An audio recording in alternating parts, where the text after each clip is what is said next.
The Leaping Match. Once upon a time there was a kingdom. Not very many people visited the kingdom until they heard about a great leaping match. It all started on January 1st because of an argument. The flea, the grasshopper, and the mud skipper were arguing over who could jump the highest. The three of them decided to hold a jumping contest. They called it the Leaping Match. Everyone for miles around was talking about the leaping match and renting hotel rooms in the kingdom. Soon, the king heard about it. He decreed that the contest would be held that June in the royal courtyard. A contest is always better with a prize, so the king said, "The one who leaps the highest will win my daughter's hand in marriage." The king loved his daughter, but she was a tired and lazy girl. Perhaps this would wake her up. When the princess heard she had to marry the winner of the leaping match, she said, "Whatever." The winner would get to march her down the aisle, but she would get to wear a fabulous dress and carry 11 gold roses from the land of the golden roof. The flea boasted to everyone that he would win. The grasshopper boasted that he would win. The mud skipper said nothing. The king said, "That means the mud skipper is a deep thinker." The courtyard was packed with people eager to see the match.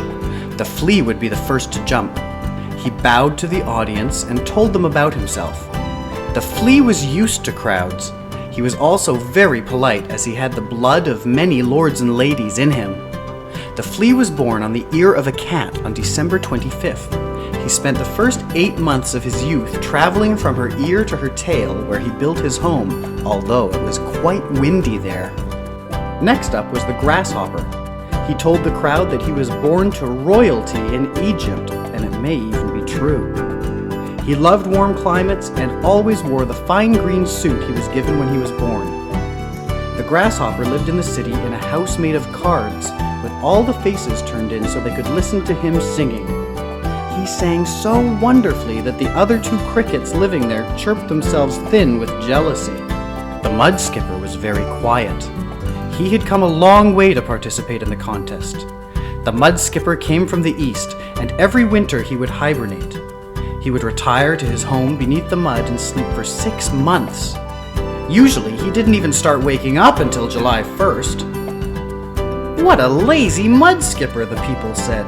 He couldn't possibly win the leaping match. The king told the crowd to settle down, and the flea prepared to jump. He'd been practicing since October 31st. Without warning, the flea jumped. He jumped so high, so fast, that no one in the courtyard even saw him. He cried, "Ta-da!" The crowd couldn't believe it. They rubbed their eyes, and in that moment, he jumped another 4 times. When they opened their eyes again, he was done. The people angrily accused him of not jumping at all. The crowd began to boo the flea. The grasshopper made an august bow, but he leapt only half as high as the flea. Unfortunately, he also jumped crookedly. He opened his wings to correct his leap, which was really a kind of cheating. The wind caught his wings and he flew up the king's nose. "Oh!" cried the king, and his snort shot the grasshopper out of his nose, across the courtyard, and right smack into the royal chef's 5-layer cake. How rude! The mud skipper did not move. He just lay there. The people in the crowd began to fidget. They thought this contest was even more boring than the day before school every September. After 10 minutes, the judge walked over to the mud skipper to see if perhaps he had fallen asleep. The judge sniffed his back. Suddenly, the mud skipper made a little leap. He landed with a wet plop on the lap of the princess. She was mortified. The king stood up, smiling. "To a father, there is nothing higher in the world than his daughter," the king said. "Therefore, the mud skipper jumped the highest. I must proclaim him the winner of the leaping match. The mud skipper has shown great understanding and cleverness. He is 9 times smarter than the other 2.